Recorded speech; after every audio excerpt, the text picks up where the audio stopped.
If you have been carrying the quiet weight of waiting, have you ever felt the deep peace that comes from simply trusting the slow unfolding of time? In the quiet solitude of the stone tower, Silas sat by the window, watching the vast, misty sea. The air was heavy with the scent of salt and damp wool, a soft, cool blanket drawn over the world outside. Outside, the ocean lay draped in a thick, silvery mist that swallowed the distant horizon, turning the familiar coastline into a blurred suggestion of blue and grey. Silas carried the quiet burden of waiting for the morning light to truly arrive. It was not a hurried anxiety, but a deep, steady awareness. The knowledge that the dawn would come, but it often felt like an impossibly long journey when you were anchored in the stillness of the night. He watched the mist drift slowly, weaving between the ancient granite walls of the lighthouse, and he felt the weight of those hours settle gently upon him, a soft, familiar ache that was less sorrow and more patient endurance. The great seaside lantern, perched on its ledge, was usually a solid beacon, demanding attention from the dark. But tonight, in the deep blue hush, the light seemed to soften. It did not pulse with urgent purpose. Instead, it began to hum softly, a low, resonant whisper that vibrated through the glass and into Silas's stillness. It was not merely a source of illumination. It felt like a slow, gentle promise reflecting the deep, unbroken blue mist outside, acknowledging the vast silence of the waiting world. As Silas watched, the beam of the lantern did more than simply shine outward across the water. It slowly painted patterns on the misty glass pane, revealing shapes that belonged only to the quiet hours, patterns that moved with the slow, predictable rhythm of the deep night and held the soft memory of a gentle peace. The waiting was not empty. It was filled with this slow, unfolding beauty, waiting for the world to remember how to pause. Silas leaned closer to the glass, letting the warmth of the lantern's glow settle over his hands. He realized that the light did not demand an immediate arrival of morning. It simply held the deep, steady glow of acceptance, a warm anchor against the night's stillness. The vastness outside no longer felt like a void to be crossed, but a comforting expanse of quiet trust. He settled back into the silence, feeling the solid presence of the stone beneath him and the gentle rhythm of the sea breathing softly against the shore. He closed his eyes, letting the lantern's steady light wrap around him like a soft, golden shawl, realizing that the waiting itself was a kind of rest, woven from patience and deep acceptance. The slow unfolding of time became less a burden and more a steady, gentle rhythm, guiding him toward a profound stillness. Following the lantern's steady glow, Silas noticed that the silvery mist clinging to the stone path was no longer cold and damp, but held a soft, luminous quality. It parted gently before him, weaving itself into a path that spiraled down the winding stone stairs, steps worn smooth by countless nights of watch. The air grew warmer as he descended, carrying with it the faint, sweet scent of old stone and forgotten things. The light from the lantern above seemed to dissolve into the mist below, guiding him deeper into the quiet space where sound was absorbed and only silence resided. The stairs led not into a cold cellar, but into a hidden chamber tucked beneath the foundations of the lighthouse, a place that felt ancient and profoundly still. Here, the gentle glow of the lantern found its source, a warm, soft light emanating from the very stones themselves, illuminating walls lined with shadows that held silent memories. The chamber was small, yet it felt vast with unspoken history. Dust motes danced in the light, catching the faint sheen of aged wood and worn fabric. It was a space defined by quietude, where the ticking of time seemed to slow to an almost imperceptible pause. Silas stepped across the threshold, realizing that this room held not just walls, but the accumulated stillness of every long wait he had ever endured.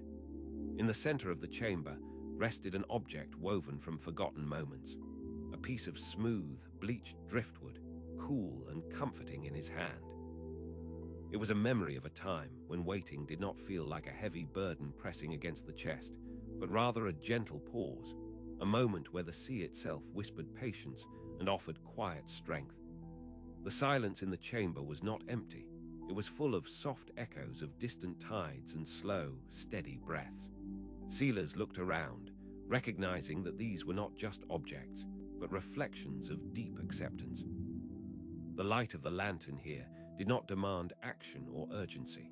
It simply held the deep, steady glow of presence, a warm anchor against the vastness of the night.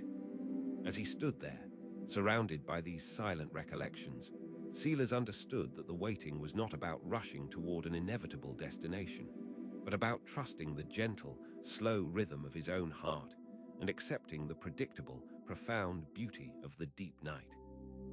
The tension that had always lived in the spaces between the minutes began to soften and dissolve into a quiet, settled peace. He gently placed his hand upon the cool surface of the driftwood, feeling the weight of accumulated time settle away, replaced by a profound sense of rest.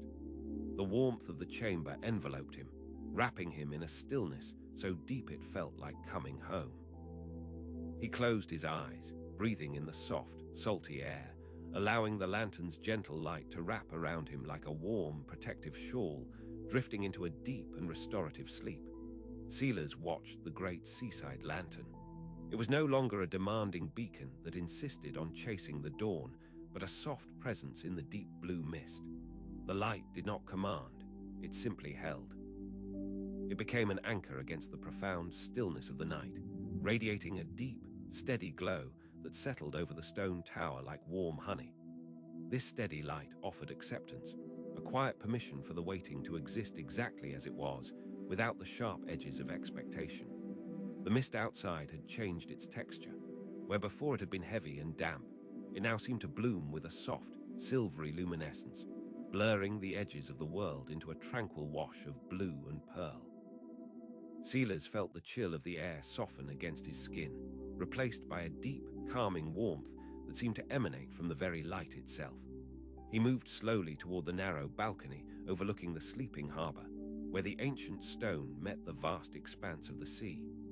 From this vantage point, the rhythm of the tide was revealed in the calm water below, a slow, hypnotic pulse that mirrored the quiet unfolding of time. The distant lights of the harbor were muted, diffused by the soft mist, appearing as gentle, sleeping embers rather than calls for attention.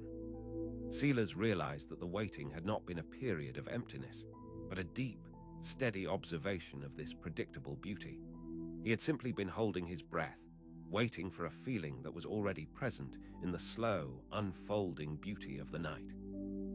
The lantern stood sentinel, no longer a source of urgent duty, but a silent witness to the gentle ebb and flow of the world. Its glow was a warm promise, holding him safely within the quiet space between the deep night and the soft arrival of morning. Silas leaned against the railing, breathing in the scent of salt and cool mist, allowing the steady rhythm of the ocean to settle into his chest. He felt the tension drain away, leaving behind only the gentle awareness of the present moment, the stillness of the water, the warmth of the light, and the quiet acceptance of the deep night. The vastness of the sea seemed to fold in on itself, wrapping him in a protective silence. He settled into this profound peace, allowing his mind to drift effortlessly with the slow movement of the tide, feeling anchored by the steady, gentle glow that held the whole silent world in its soft embrace. Silas felt the realization settle not as a sudden understanding, but as a slow, warm tide pulling back the heavy knots in his chest.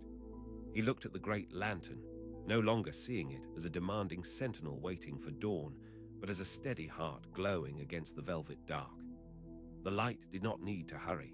It simply held the deep, quiet glow of acceptance, an anchor that settled the restless waters of expectation. He gently placed his hand flat against the cool glass of the lantern, feeling the smooth, steady pulse of the metal beneath his palm. With this touch came a profound release, the gentle letting go of the need for morning to arrive immediately, releasing the tight grip of obligation and the anxious urge to rush toward a destination. There was no need to chase the light. There was only the peace that existed right here in the quiet space between breaths. At last, Silas placed the lantern where the first patient light could find it and let both hands rest open in their lap. The lesson did not arrive as a lecture, but as a simple ease in the body. Not every precious moment needed to be measured, kept, or hurried into shape. The world could breathe at its own pace, and so could Silas. You may rest now, safe in the quiet light, while the story settles softly into sleep.